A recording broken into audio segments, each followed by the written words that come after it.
اور دل ہی دل میں وہ آدمی یہ سمجھ رہا تھا کہ شاید یہ آپ وسلم کا آخری خطاب ہے ہم سے.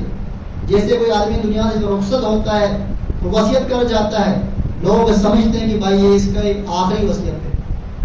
صحابی رسول فرماتے ہیں کہ جب وعظ و نصیحت ختم ہو گئی تو میں آپ وسلم کے آگے بڑھا، میں نے پوچھا یا رسول اللہ آپ ایسی ہمیں واعظ کر رہے تھے جیسے کہ آپ الوداعی واعظ و نصیحت کر رہے ہیں، اس واعظ و نصیحت کا خلاصہ کیا تھا؟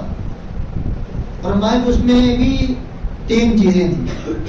آپ نے فرمایا یا ایھا الناس، اے لوگو، اوصیکم بتقوی اللہ، اوصیکم بتقوی اللہ، اے لوگو میں تمہیں تقوی کی وصیت کرتا ہوں، تقوی کی، والسمع والطاعہ، فرمایا کہ میں تمہیں اطاعت کی، اپنا جو بڑا ہے، خلیفہ ہے،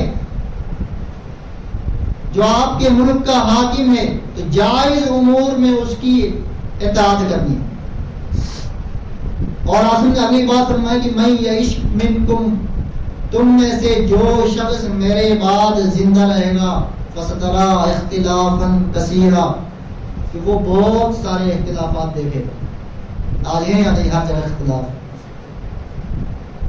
یا رسول اللہ صلی اللہ علیہ وسلم اس سے نکلنے کا راستہ کیا ہے؟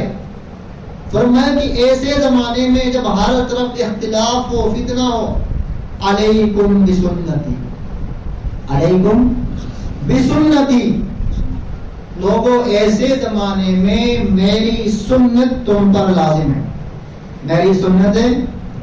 اور ایک دوسری روایت میں حضرت فرمایا کہ من تمسک بسنتی عند فساد امتی فلہ اجر 100 شہید، کہ جو آدمی فتنہ اور فساد کے زمانے میں میری ایک سنت پر عمل کرے گا، فرمایا کہ اس کے لیے 100 شہیدوں کا ثواب ہے.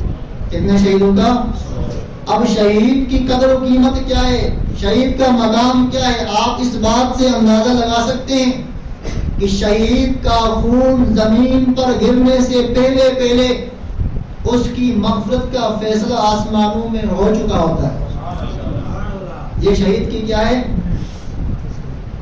فضیلت ہے.